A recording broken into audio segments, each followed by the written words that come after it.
কবিতাৰ শিৰোনাম মই কিশোৰ দাসে কৈছোঁ।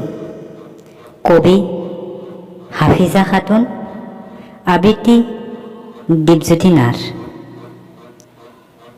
মই কিশোৰ দাসে কৈছোঁ।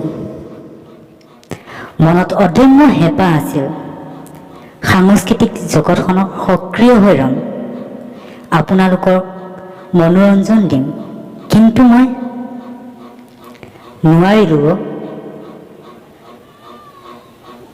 প্ৰাণনাশী কৰ্কটৰ উৎপাতত মই আপোনালোকৰ পৰা চিৰদিনলৈ এৰি আহিবলৈ বাধ্য হ'লোঁ।